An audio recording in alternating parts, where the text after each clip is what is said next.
Buenas tardes, bienvenidos a su programa Acción Renovadora. Como cada sábado, este programa aborda diversos temas a nivel nacional e internacional, siempre dentro del marco de la lógica global.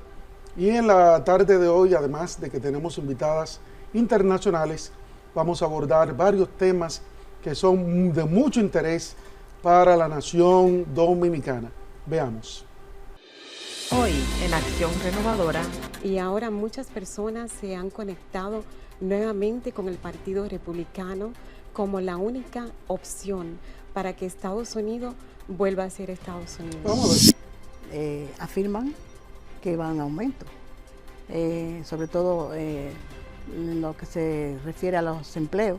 República Dominicana mañana vive la segunda elección municipal de manera individual, es decir, donde no existen arrastres. Lo que justifica realmente de que la frontera tiene que ser robustecida, debe de ser cuidada. Bien, señores, continuamos con su programa Acción Renovadora. Hoy tenemos el honor de tener en este programa a dos figuras, una nacida en Estados Unidos, pero de origen dominicano, y otra azuana de pura cepa. Nos acompañan hoy dos altas dirigentes del Partido Cívico Renovador, la secretaria general y también la que es enlace interestatal, la distinguida Elvira Alonso y la distinguida Ángela Ramírez. Buenas tardes. Buenas tardes, Belén. ¿Cómo están ustedes? Muy bien, gracias. Bueno, para nosotros es un altísimo placer tenerla aquí. Ustedes vinieron en asunto propio de sus funciones políticas y era imposible para nosotros perder la oportunidad de tenerla en este programa. Y a propósito, que nosotros vamos a hacer un análisis de lo que plantea Leishman, un académico norteamericano que conjuntamente con un ruso crearon una metodología, y esa metodología permite pronosticar en Estados Unidos, que dicho sea de paso, no ha fallado. Ellos hacen un análisis, ellos dejaron un método con 13 llaves, y cada llave dice si un presidente que está en el poder se mantiene, en el caso de los Estados Unidos. Buenas tardes, Elvira. Muy buenas tardes. Para mí es un honor estar en tu programa y aquí en República Dominicana, que es un país que, aunque no nací aquí, pero sí mis padres son de orígenes de la República, y para mí siempre es un honor visitar el país y conectarme con mis raíces. Muchas gracias. Ángela. Encantada de estar aquí compartiendo con nuestro distinguido Juan Belén, que siempre ha sido un soporte de orientación para nosotros en el trabajo que hacemos a nivel político en los Estados Unidos, que a mí me llena de satisfacción porque en mis inicios de juventud yo me desarrollé aquí en el país trabajando muy de cerca con el doctor Peña Gómez, y lo estoy reviviendo ese momento político, esa vida política que fue toda mi juventud, y para mí yo me siento bien porque lo llevo. Qué bueno. Miren, Vladimir Kaliborok, un ruso químico, y el señor Leishman, historiador fino, en el 1981 ellos se sentaron a diseñar una metodología para decir quién gana o quién pierde las elecciones. Y eso realmente es interesante porque muy pocas veces ellos no aciertan. O sea, por lo general, cuando ellos le tiran esas 13 llaves a un presidente en la Casa Blanca, gana. Lo primero que ellos dicen, y vamos a ver, Elvira, tú que conoces muy bien la política de los Estados Unidos, que la sigue, además que ha sido asesora y ha sido asistente de muchos políticos republicanos, ganadores, senadores, concejales y en otras posiciones, dicen que el partido en la Casa Blanca ganó el asiento en las elecciones, o gana, si gana las elecciones de medio término. Es decir, aquí sería como la municipal. Lo primero que ellos dicen, la primera llave para saber si un presidente va a ganar es si ganan las elecciones de medio término, en ese caso lo que tiene que ver con los congresistas. Con los congresistas. Y si ese partido abruma mayoritariamente, de acuerdo a Lichtman, esa es la primera llave que va asegurando el triunfo del presidente. ¿Qué tú piensas? Bueno, te voy a decir, y sí, abiertamente, soy republicana, he trabajado y he conectado mucho con el expresidente Donald Trump, no solamente a nivel político, sino también a nivel empresarial de la industria hotelera en Estados Unidos. Y sí te puedo decir que debido a la situación económica que está afectando a Estados Unidos, la gran migración de otros países, llegando cada día a través de la frontera y sin una dirección precisa hecha por nuestro presidente Biden, a quien también le tengo mucho respeto, pero muchas cosas se han salido fuera de su curso. Actualmente, debido a la situación económica y la situación de lo que necesitan los inmigrantes, que es una reforma migratoria, muchas personas no entienden y no han captado que cada vez que se hace una reforma en Estados Unidos ha sido bajo un mandato republicano. Y eso está en las estadísticas y está en la historia americana. Debido a toda esa situación, el pueblo americano, incluso personas demócratas por muchos años, tenemos estados que han sido cambiantes, como el estado de New Hampshire, se han regresado a lo que es lo tradicional. Y ahora muchas personas se han conectado nuevamente con el Partido Republicano como la única opción para que Estados Unidos vuelva a ser Estados Unidos. Vamos a ver, perfecto, excelente. Ahora, si los republicanos arrollan y ganan masivamente en las elecciones de medio término, ¿ya eso va dando una señal de lo que puede pasar en la presidencial? Sí. ¿Es el caso actual? Es el caso actual y lo estamos viendo cada día. Cuando el presidente, expresidente, y esperemos, en el caso mío personalmente, futuro presidente Donald Trump, se está dando ese caso. El país está precisando un cambio urgente. No, eso es correcto. Esos son los pronósticos tuyos. Pero nosotros vamos a ver la llave en función de lo que se está dando en Estados Unidos. Actualmente tienen los republicanos una mayoría en las elecciones pasadas. ¿Sacaron mayoría o perdieron la mayoría? Bueno, en las elecciones pasadas perdieron por unos puntos. Los republicanos. Exacto. O sea, en esta primera llave no se cumple. En esta primera llave sí se está viendo el cambio. No se cumple en el sentido de que los republicanos no le ganaron a los demócratas, no sacaron mayoría. No.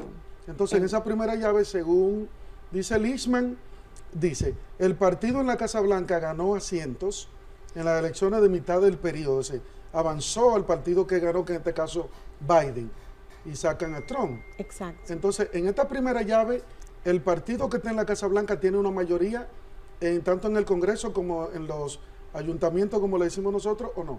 Ahora mismo tiene una mayoría, pero en las elecciones que se están dando a nivel de Congreso, a nivel de lo que son los senadores que representan a cada estado, los republicanos han regresado con fuerza. Pero con Y mayoría. sí, con mayoría. Bueno, Ángela dice que el presidente que se reelige no tiene rival a lo interno para que le gane una primaria. Es decir, en el caso de Biden, ¿tiene Biden un rival a lo interno que si va a una primaria lo derrote a propósito de que tienen que ir a una primaria? No, el presidente Biden no tiene rival A lo interno. Por eso fue elegido por el partido a unanimidad, porque nadie lo enfrentó. Entonces, que a la luz de la segunda llave, Biden va en una posición. Vamos a ver, si de la 13 llave, él llega por lo menos a 7 otras llaves, tiene posibilidad, no lo digo yo, lo dice Lichtman. Y como estamos analizando la llave, ya dice que el Partido Demócrata en la actualidad tiene mayoría, que fue la elección de medio término. Esa es la primera llave. La segunda, no tuvo rival o no tiene rival. Tú dices que no tiene rival a lo interno, que lo derrote en una primaria. Por lo tanto, hay dos llaves que la asegura. La tercera llave, Elvira dice, el presidente busca la reelección. En el caso de la especie se da con Biden. Sí, él busca la reelección y actualmente, como expresó Ángela, él es la única opción en este momento para su partido demócrata. El presidente Biden es quien tiene los números, es quien tiene el partido y la fuerza dentro de su partido demócrata. Hay otras candidatas, como es la esposa del expresidente Obama, que ha considerado altamente postularse. Ah, sí.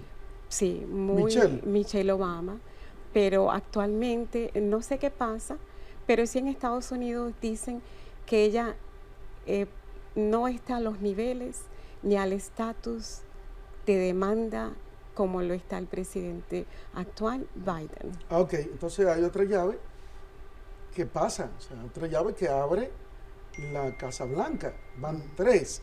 La 4 dice, no hay candidato de un tercer partido.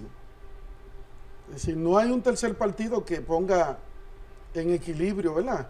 Está Trump y está Biden. No hay un tercer candidato, un tercer partido fuerte en Estados Unidos. Actualmente no, hay varios, está el independiente, también están las personalidades de lo que es el Tea Party, pero siempre en Estados Unidos las elecciones la han determinado dos partidos, republicano y demócrata. O sea, nunca se ha visto la posibilidad de que un tercer partido llegue al poder en Estados Unidos. Solamente en elecciones dentro de los estados a nivel de la gobernación y a nivel de posiciones del Congreso de Estados Unidos, como es el Partido Independiente. Ahora viene una que es muy delicada, que es la llave número 5. La economía se encuentra en un buen momento. Ángela, ustedes ven allá, trabajan allá. Se encuentra la economía de los Estados Unidos actualmente en un buen momento. Bueno, las indicaciones a nivel de información gubernamental afirman que van en aumento, sobre todo en lo que se refiere a los empleos, ha aumentado considerablemente y eso ha ayudado bastante con la adquisición. También las ayudas se han fortalecido para el poder adquisitivo de las familias en cuanto a lo que es la alimentación, el transporte, hay facilidad, incluso buses que están trabajando gratuitamente. Eso ayuda bastante al trabajador que día a día se levanta para ir a su trabajo. Mira. En el caso personal de mi observación, yo diría que no, que estamos en un mal momento. Te puedo poner el ejemplo del estado de Nueva York, la ciudad de Nueva York, donde la situación está cada día peor en cuanto a la economía, en cuanto incluso a la industria laboral. Está muy difícil por el alto costo de la vida. El estado de Nueva York, el sueldo mínimo es $16 la hora, donde las rentas están por encima para una casa, un apartamento con una habitación de $2,000 hasta $4,000 en adelante. Sí. Y el alcalde dice que él no tiene ni ha obtenido la ayuda de Washington. Se nota también en lo que son las organizaciones sin fines de lucros y lo que son las escuelas, donde todavía incluso esperan esas becas prometidas del gobierno federal para la educación, que muchas no han sido recibidas. Y sí hay ayuda en cuanto a los servicios de salud, las estampillas de alimentos, pero ¿qué pasa? Esa ayuda están ahí, pero los sueldos no están pagando lo que debe de ser para un estado de una inflación tan grande como es Nueva York. Por ejemplo, los dominicanos que viven en Washington High, que trabajan 8 horas a $16 por hora, ¿cómo entonces pagan su renta? Y siguen viviendo porque tienen que seguir comiendo, vistiendo y haciendo su vida normal. ¿Cómo lo hacen? Bueno, existe en Washington Heights, hay comunidades de dominicanos que tienen años en Washington Heights, donde todavía hay un equilibrio en cuanto a la renta de esos apartamentos, pero sí también está la otra parte, donde por primera vez en la historia de Estados Unidos vemos que si en un apartamento hay 3 habitaciones, cada habitación puede estar ocupada por una pareja de esposo, incluso hasta con 2 niños dentro de esa habitación. Sí. Entonces están viviendo familias unidas en el mismo apartamento para el sustento del costo de la vida. Conozco personas con apartamentos de 3 habitaciones que han tenido que poner a sus hijos en sus cuartos o en la sala y rentar una habitación para poder sostenerse y pagar el alto costo de vivienda. O sea, en hacinamiento, porque los apartamentos en Estados Unidos por lo general son pequeños. Son pequeños. Y un solo baño, o sea, cuando tú tienes 3 familias dentro de un apartamento, entonces eso es un caos dentro del mismo Estados Unidos. Por eso es la situación de Nueva York, o eso es extensivo a otros estados. Se está dando en otros estados, donde la economía también está muy difícil. Tenemos Chicago, Illinois, que también está pasando por crisis, y el estado de California. Vemos, yo estuve en California no hace mucho, y por primera vez vi calles paralelas de personas durmiendo en las calles, y es muy difícil. Muchas personas durmiendo en las calles. Incluso hay personas de la tercera edad que reciben tan poco del seguro social que el alto costo de la energía eléctrica, del mantenimiento del gas, el costo del agua, han tenido que salir de sus hogares y vivir en hogares para asilos de ancianos, porque no pueden pagar sus propias casas, casas que tenían de por sí por herencias familiares. Entonces el sueño americano es una pesadilla. En la actualidad. En la actualidad. Sí puedo decir que para los que no están capacitados a nivel profesional o que no tienen un negocio propio, se ha convertido en una pesadilla. Y hay personas que han llegado de otros países, que han cruzado la frontera, que han decidido, muchos, hasta regresarse, por ejemplo, de nuevo a Venezuela, a Ecuador, a Colombia e incluso hasta México. Es decir, que en la llave número 5, de acuerdo a tu pronóstico, Ángel no lo ves desde ese punto de vista, tú dices que entonces ahí esa llave no abre ese candado de la Casa Blanca. Porque dice la número 6 que la economía ha crecido en el periodo presidencial, tanto como en los 2 años anteriores. O sea, que un presidente que tenga la economía en crecimiento y que los 2 periodos anteriores también haya crecido, abre la llave para ir al palacio. Desde el punto de vista macroeconómico, ¿ha crecido la economía de los Estados Unidos? En lo personal y por mi experiencia en política, estadísticas y lo que estoy viendo día a día, no ha crecido. ¿Es el que es más pobre que cuando estaba Donald Trump? Sí, señor, mucho más. Los demócratas han traído pobreza, hacinamiento, han dejado la frontera entonces abierta para que todo el mundo entre. Entonces, según lo que tú dices, hay una llave, otra la llave número 6, que el presidente se quema. ¿Cuál es tu percepción, Ángela? ¿Tú piensas igual? Bueno, a nivel personal yo puedo hablar. No lo siento así como lo plantea Elvira. Como lo plantea Elvira, porque yo tengo un trabajo estable. Allí el que trabaja es quien puede superarse y progresar y concretizar ese sueño que tú puedes pensar, hacer. Entonces, yo de por sí agradezco, porque yo dejé mi país para no solamente reunirme con la familia, sino yo quiero probar lo que es el sueño americano. El sueño americano. Yo quiero trabajar aquí, yo quiero sentirme que soy útil también allá, y yo lo he logrado. Pero la economía, los indicadores económicos, dicen que la economía está en el suelo, está en un mal momento, hay pobreza global, porque a veces uno de manera particular puede tener un bienestar, Exacto. Pero de manera global, por ejemplo, la economía nuestra creció en un 3.5%, el año pasado. Se proyecta que ahora va a crecer un 5%, que el Producto Interno Bruto va a experimentar un crecimiento. El turismo se fortaleció el año pasado, llegamos a la meta de 10 millones de turistas, se proyecta que ahora va a ser más. O sea, aquí hay un crecimiento económico. No está ocurriendo eso en Estados Unidos. La gente no está satisfecha de cómo va creciendo globalmente la economía, no en lo personal, sino global.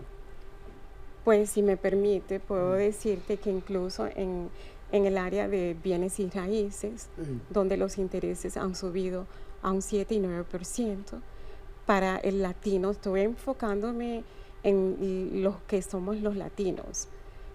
Es muy difícil para muchos, incluso la compra de casas, porque aunque hay programas que dicen podemos darte $20,000 de entrada para tu primera casa, pero ¿qué pasa? Todo depende de un crédito y todo depende de cuánto ganas en un trabajo. Muchas personas, para realizar el sueño de comprarse esa primera casa, buscan a un cofirmador y si es posible hasta una tercera persona o un prestamista independiente. Entonces ahora la industria de bienes y raíces está en la peor situación. Mira, dice la llave número 8 que no se han dado conflictos sociales durante el periodo de la persona que busca la reelección. ¿Ha tenido Estados Unidos conflictos sociales en gran escala en este gobierno de Biden? ¿Se han dado conflictos en gran escala? Bueno, ahora se están dando conflictos de personas que están en desacuerdo con la situación de la frontera. Porque, o sea, Estados Unidos es un país independiente, donde se quiere y se ama a los extranjeros, pero ¿qué sucede? Hay una situación donde ustedes, por ejemplo, tienen una situación similar con lo que es el país de Haití. Y lo que muchos dicen es, no podemos dejar que todo el mundo entre, donde personas que tienen residencias legales no tienen trabajos, donde a estas personas no se le ha facilitado un reajuste de estatus. Hay lugares de albergues donde pueden dormir, pero sí hay conflictos sociales. Pero a gran escala, o sea, hay poblada, hay huelga en Washington. Ahora mismo hay huelga por la situación que se está dando entre Palestina e Israel. Hay huelgas todos los días en Chicago, en California, en Nueva York, debido a esta situación. Pero no empujada por situaciones económicas, sino por conflictos bélicos de la posición de Estados Unidos con lo que está pasando con Hamas. Y económica, los doctores, los pilotos, las enfermeras. Sí, hay otra llave que dice, no ha habido escándalo que salpiquen a la Casa Blanca. ¿Ha tenido Biden o su funcionario más cercano escándalo que salpiquen la posibilidad de que él sea un candidato? ¿Se han dado escándalos alrededor de él? ¿Escándalos a nivel familiar? No, él como presidente. Actualmente no tan dramáticos como los que ha tenido el expresidente Trump. Y Clinton también. Y Clinton. Ahí. Pero sí, Biden con su hijo ha tenido algunas situaciones que también le han afectado. Le han afectado, pero no él como persona. En este momento. Como presidente de la nación norteamericana, sino el tema de su hijo, ¿verdad? El tema de su hijo. Exacto. Y escándalo de la situación migratoria. Hay otro punto que dice, el ejército de Estados Unidos no ha sufrido grandes fracasos en el exterior. Ha tenido incursión en Estados Unidos en temas bélicos que le ha ido mal en estos años de gobierno de Biden. Ha tenido baja, ha mandado soldados que han venido derrotados, o no se ha dado ese caso en una de las llaves que plantea Lichtman. En este caso diría que no. No, eso es muy importante. El escándalo del partido en el poder tiene carisma. No, el candidato que está en el poder, en este caso Biden, ¿es un hombre de carisma o es un hombre apagado? ¿O es un hombre que se ve con problemas, con torpeza, se ve hábil?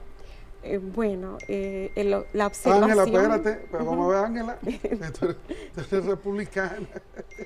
Bueno, cada quien tiene su ser. Sí.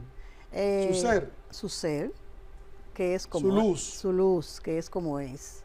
Es lo opuesto a Trump, yo diría, porque Trump es enérgico, es extrovertido, cuando habla dicen que truena, entonces Biden es pacífico, pasivo, como que...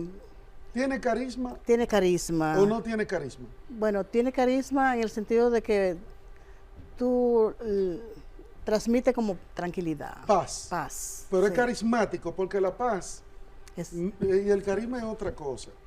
El carisma es esa persona que entusiasma cuando pasa por un lugar, que crea realmente una aureola, tiene un brillo. ¿Se da eso en Biden? Estamos llegando a la llave número 13. Bueno, en su forma de actuar, tú sabes, y de manejarse, creo que lo que necesita es que se pongan de acuerdo en el Congreso, porque te voy a tocar el sistema migratorio. No, espérate, porque el migratorio no tiene que ver con el Nada. carisma de él, intuito persona. El carisma es una condición del ser humano que viene con ella, pero por toda la vuelta parece que no. Por último, la llave número 13 dice: el candidato que desafía al presidente no tiene carisma.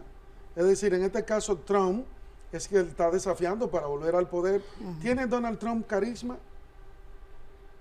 Elvira. Bueno, vamos a olvidarnos que soy republicana, pero sí tiene carisma. Quiero decirte algo, y con mucho respeto a quien conozco, al expresidente Hipólito, él tiene ese carisma, o sea, que él se expresa y dice lo que siente, ha llenado estadios, y si el pueblo le está demandando en tan alto grado, es porque él tiene ese carisma. A pesar de todas las acusaciones, a pesar de todo lo que dicen, él es el candidato y tiene posibilidad. Bueno, señores, ahí vimos las 13 llaves del Eastman. Ustedes sacarán sus propias conclusiones. Por lo que pude ver, pasa con una mayoría, otras no se cumplen, que es una minoría. Esperemos entonces que esas llaves se han aplicado a todos los procesos políticos, porque cuando uno analiza una a una, son aplicables a cualquier mandatario en cualquier país del mundo, si no pregúntale a Nayib Bukele. Vamos a una pausa y retornamos en breve.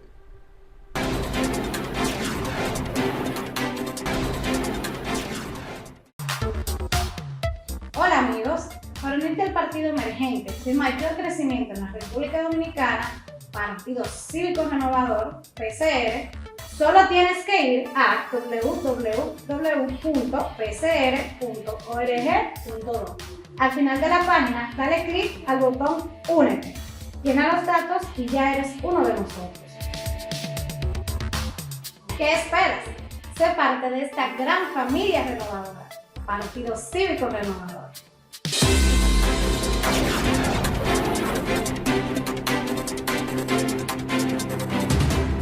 Saludos amigos televidentes de su espacio Acción Renovadora. Nuestro comentario de esta semana, ya en este día previo al proceso electoral municipal de este año 2024, básicamente ha estado todo listo para iniciar ya mañana, en horas de la mañana, de 7 de la mañana a 5 de la tarde, es el proceso electoral. Será un proceso diáfano, seguro, garantizado por la Junta Central Electoral, donde iremos a una fiesta de la democracia a elegir nuestros representantes municipales en el municipio y en los distritos municipales, votando en la boleta de alcalde en el municipio por el alcalde y en la boleta de regidores en el municipio por el regidor. En los distritos municipales votando por la boleta de directores municipales y la B de vocales municipales en los distritos municipales. Boletas educativas fueron diseminadas por todos los partidos políticos del sistema en una jornada de enseñanza de lo que es la forma de votar, más también una publicidad bien enfática de la Junta Central Electoral, donde se le muestra la forma de votar por los distintos partidos políticos reconocidos en la República Dominicana, en todo el territorio nacional. Son 24.000 candidaturas municipales para solamente elegir 4.500 posiciones dentro del sistema municipal dominicano. Muchos jóvenes, muchas mujeres y muchos hombres. Dominicanos que han podido desarrollar carreras comunitarias, deportivas, en áreas de desarrollo en distintos territorios del país, participan de manera reiterativa como a modo de reelección, y otros intentan alcanzar estos puestos en esos territorios donde han habido algunos intentos de aspiraciones por muchos de ellos en procesos pasados. Ahora también entran una juventud motivada en muchos lugares para participar en este proceso de elecciones, motivado en el deseo de desarrollar, valga la redundancia, sus territorios. República Dominicana mañana vive la segunda elección municipal de manera individual, es decir, donde no existen arrastres. El alcalde y el regidor, el director y el vocal serán elegidos por voto directo, y los escaños de las posiciones de los consejos municipales de todo el país se elegirán desde mayor a menor y de menor a mayor. Es decir, a través de los escaños que los partidos políticos logren obtener en la votación y los votos preferenciales que el concejal, el regidor o que el vocal saque como mayoría dentro de sus boletas. Es una metodología de elección participativa muy interesante, novedosa, que nos da garantía de que el proceso será interesante, valga la salvedad, pero sobre todo diáfano, transparente y correcto. La intención del sistema político dominicano, de la Junta Central Electoral, es apostar a que el día de mañana sea una fiesta de la democracia sin ningún tipo de inconvenientes, que no tengamos que regresar al pasado tortuoso de las elecciones del año 2020 en este tema municipal, donde lamentablemente se vieron suspendidas dichas elecciones porque los sistemas no cargaron en las máquinas que se habilitaron. Pero en esta oportunidad todos los partidos políticos hemos sido veedores del montaje, del sistema de elecciones, de las boletas, de la calidad del papel, de la calidad de la tinta, de la colocación de los partidos políticos dentro de las boletas electorales de acuerdo a la votación en el año 2020. Y también recordar que en el año 2020 participamos de las elecciones en medio de una pandemia, y hoy en día, gracias a Dios, la humanidad y nuestro país no tiene esas restricciones que existieron en ese momento electoral en el año 2020. Desearles y pedirle al pueblo dominicano que sintoniza este espacio Acción Renovadora a que se levanten temprano, participen eligiendo sus autoridades municipales, participen eligiendo su alcalde, su vocal, su director, su regidor en su territorio, para que así también puedan exigir las conquistas y las mejoras de sus territorios. Cuando nosotros no participamos en los escenarios de elección como ciudadanos responsables que debemos de ser, no tenemos entonces la condición de poder exigir nada. Exige quien puede, exige quien tiene derecho, y los derechos se adquieren cuando ejercemos el ejercicio del voto en las elecciones. Este proceso está salvaguardado por muchas instituciones internacionales que han llegado al país para observar el proceso de elecciones, representación de la COPAL, representación de la ONU, representación de ONGs en la República Dominicana, que ya nos tienen acostumbrado a participar en este proceso como Participación Ciudadana, y otras entidades no gubernamentales que participan como organizadores, como veedores y partes del proceso de elección en nuestro país, apostando siempre a que la República Dominicana, como siempre lo hacemos, valga la redundancia, tengamos unas elecciones fructíferas, interesantes, y que gane el que más votos así logre obtener. Este día no puedo hablar de proselitismo por respeto a la norma de la Junta Central Electoral, Ustedes saben que nuestro partido está participando en este proceso electoral en la casilla número 11, invitarle a todos los ciudadanos a que participen el día de las elecciones y nos dé ese voto de confianza en la casilla 11 del Partido Cívico Renovador. A ustedes muchas gracias por darnos la oportunidad de llegar a sus hogares a través de este espacio Acción Renovadora. Le dejamos con más contenido en nuestro espacio y Dios mediante nos vemos el próximo sábado, donde tendremos el análisis total del proceso de elecciones desarrollado el día de mañana, 18 de febrero en la República Dominicana. Dios le bendiga mucho y recuerden siempre, renovemos la patria con Dios y la fuerza de la unión. Hasta luego.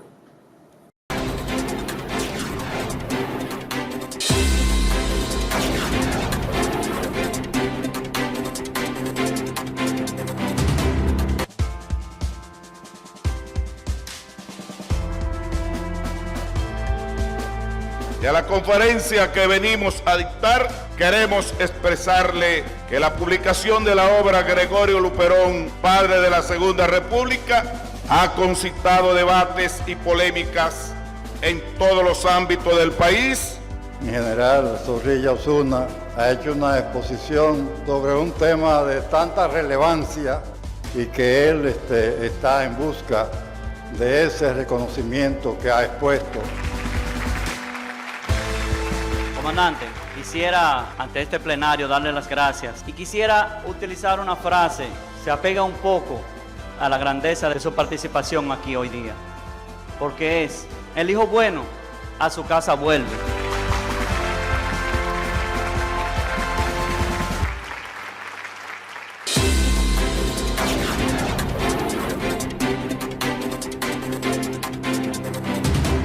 Continuamos con su programa Acción Renovadora.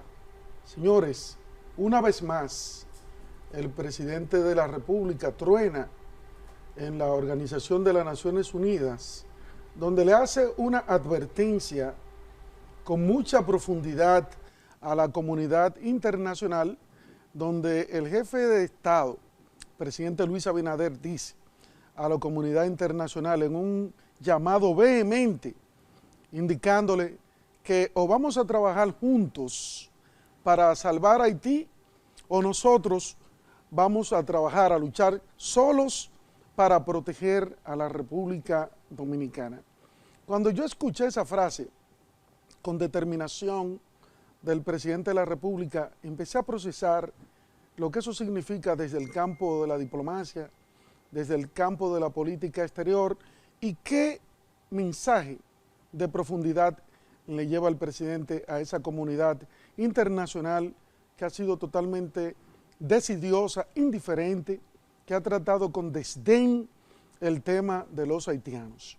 Ya el presidente dijo en una ocasión que el tema de la frontera para la República Dominicana nunca va a ser igual, y justamente por las convulsiones que se dan del lado del gobierno de la parte haitiana, y que de una u otra forma esas convulsiones repercuten por el tema de la sensibilidad, lo que representa una frontera donde dos países totalmente asimétricos desde el punto de vista económico, desde el punto de vista de sus instituciones, desde el punto de vista de su organización social, y esas dos naciones son totalmente distintas, asimétricas.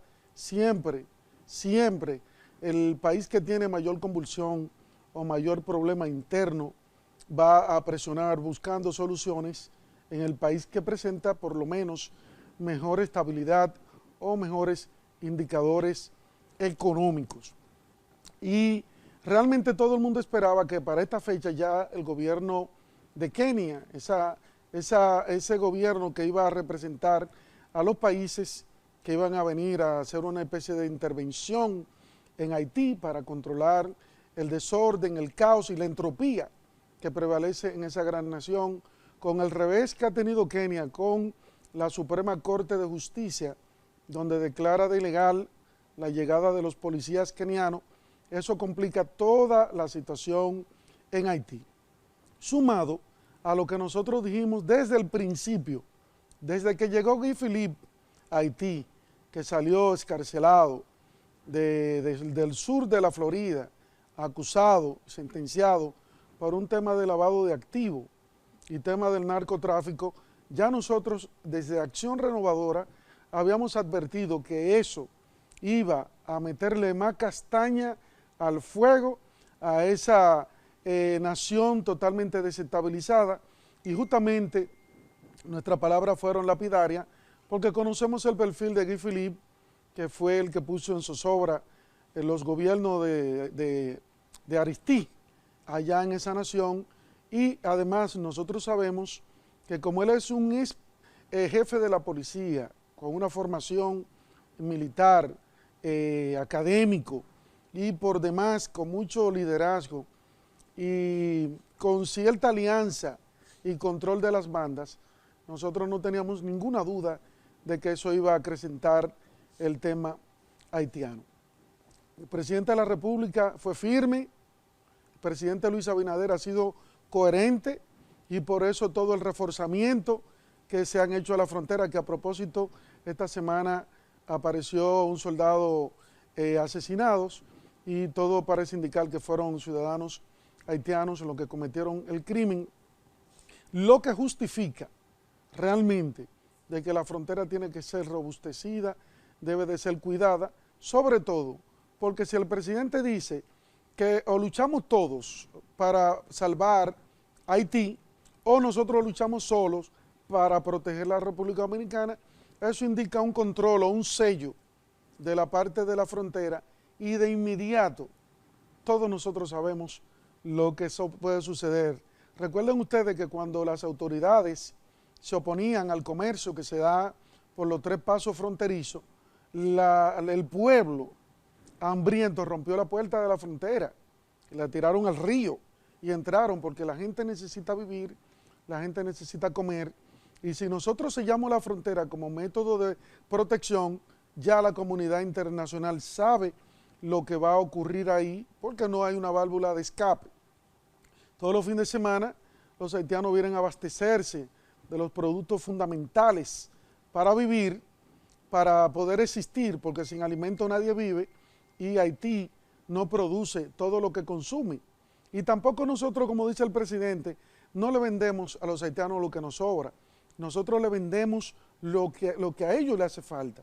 Eso también declaró el presidente de las Naciones Unidas. Entonces, si no ayudan a la República Dominicana en su lucha, República Dominicana tiene que tirarse esa protección. Eso tiene también un alto costo para la República Dominicana, a sabiendas de que la seguridad nacional no tiene precio. O sea, ahí el gobierno en primer rango y el Estado como organización jurídica tiene que ser ese garante de que nosotros, y no solamente nosotros, sino ya los millones de turistas que vienen a la República Dominicana, debemos sentirnos seguros.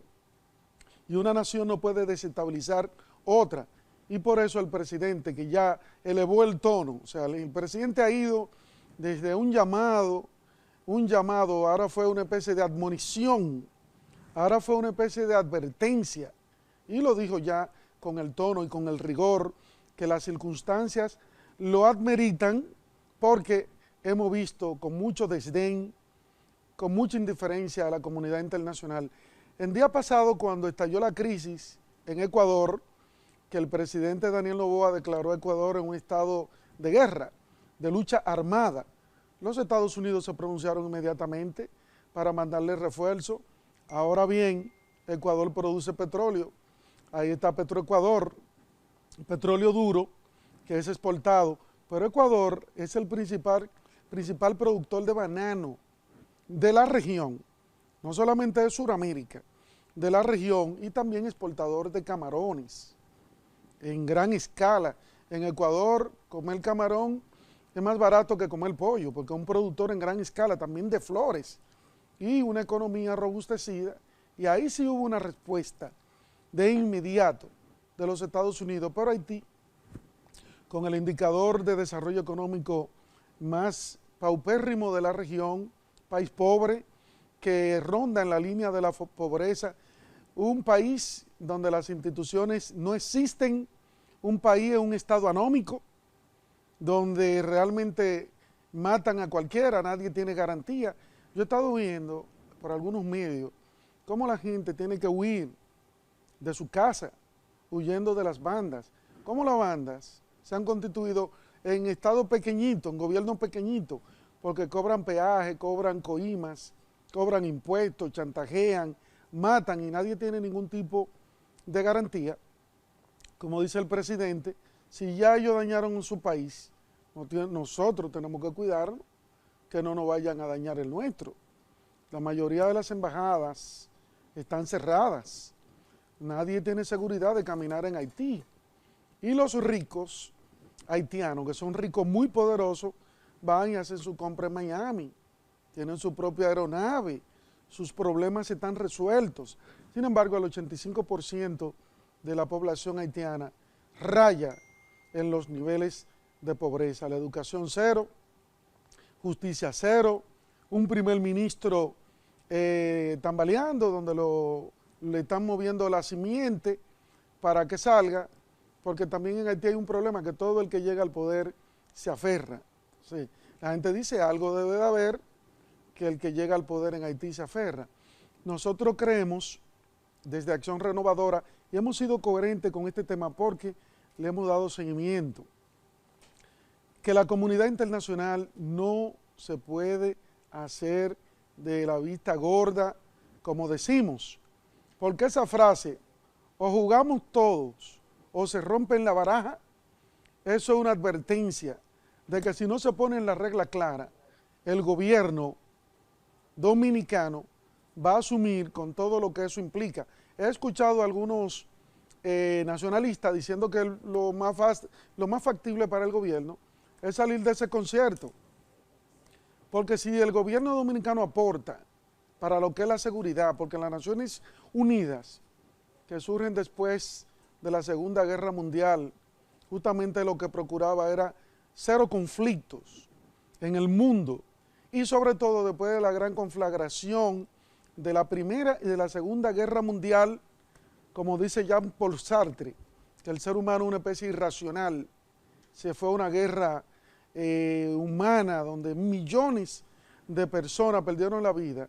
Tanto el Pacto de Varsovia, que era del lado de los soviéticos, como las Naciones Unidas. Primero la Paz de Versalles del 1919, que no fue suficiente para evitar la Segunda Guerra Mundial del 39 al 45, y después de la guerra el hombre mismo se llamó a la atención, volvió a la racionalidad, y ahí se crea las Naciones Unidas para evitar esta situación. Es decir, que cuando un hermano país miembro de las Naciones Unidas tiene un conflicto, los demás van en ayuda. Sin embargo, y en el caso de la especie, parece ser que Haití no tiene quien le escriba. Haití es un país que no le duele a nadie. Antes se hablaba de Francia, porque obviamente Francia fue la que no colonizó. No, el Estado que se creó ahí fue a partir de la llegada de los franceses. En Haití no había nadie, aquí estaban los taínos a la llegada de Cristóbal Colón, y luego vienen los españoles, y después, por una torpeza de un rey, dejaron esa parte libre en el lado que están los haitianos, en lo que se llamó el descampado, en la devastación de Osoria, en 1605, al principio, en los albores del siglo XVII, y luego los franceses entraron sin ningún tipo de resistencia, y luego por acuerdos internacionales, como lo hemos dicho, tanto el Tratado de Basilea, 1795, la Paz de Ryswick, que fue antes, y el de Aranjuez, dejó a los franceses de ese lado en paz. Los franceses traen negros africanos para el trabajo duro, se cruzan, y ahí entonces vienen los mulatos, y por eso los haitianos hablan francés, no hablan español, porque de este lado la colonización fue por parte de España, de aquel lado por parte de Francia. Luego, 1789, Revolución Francesa, elimina la esclavitud, y esos mulatos, hijos de blancos, que ya tenían formación, producen la revolución, sacan a los blancos, se quedan los mulatos y los negros, que es lo que da paso al Estado haitiano. Es un Estado tapón, un Estado creado a partir de un conflicto o de una decisión del gobierno español con la devastación de Osoria. A partir de ahí todo el mundo pensó que Haití iba a estar bajo un protectorado de Francia. No, todo lo contrario. Cuando los franceses salieron, que los haitianos derrotan al ejército napoleónico, le imponen una deuda como compensación de la salida. Y esa deuda se ha hecho eterna, que dicho sea de paso, cuando los haitianos nos ocupan a nosotros, aquí en el 1822, nosotros fuimos compromisarios de esa deuda, situación que se rompe cuando nosotros alcanzamos la independencia el 27 de febrero del 1844. Es decir, ese país, Haití, nació mal, país rico en su origen, pero un país pobre en su realidad y sobre todo que no tiene amigos. Hay gobiernos hermanos que se han puesto a la disposición, pero parece que nadie se quiere cantear con el dinero, lo que implica ir a ayudar a esa nación a encontrar su propia realidad, que dicho sea de paso, en ello mismo no se advierte que se puedan poner de acuerdo. De manera que nosotros le vamos a seguir dando seguimiento a este tema, que es de vital importancia. Apoyamos totalmente al presidente de la República, que ha asumido con determinación el tema haitiano para la seguridad y la paz de los dominicanos. Vamos a una breve pausa y continuamos en breve.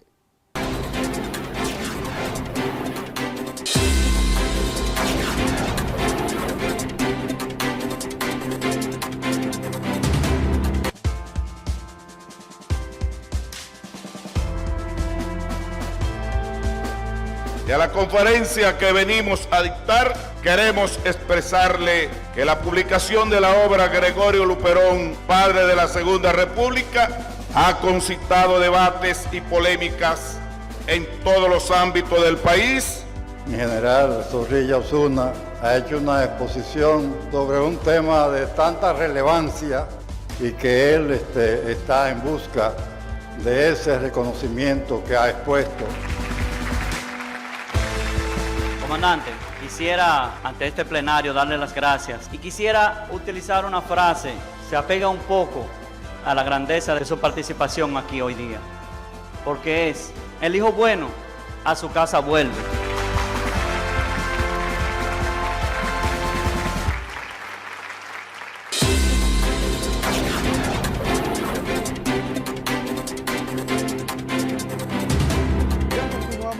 Con su programa Acción Renovadora. Señores, mañana 18 el país se aboca a unas elecciones municipales donde el territorio dominicano repartido en municipios, distritos, alcaldes y vocales van en una lucha entre la fuerza política para controlar los gobiernos locales a la luz de la ley 176-11-18 que norma al Distrito Nacional, a los municipios, a los distritos del país, donde cada territorio tiene autonomía para autodeterminar la forma como se van a manejar esos municipios.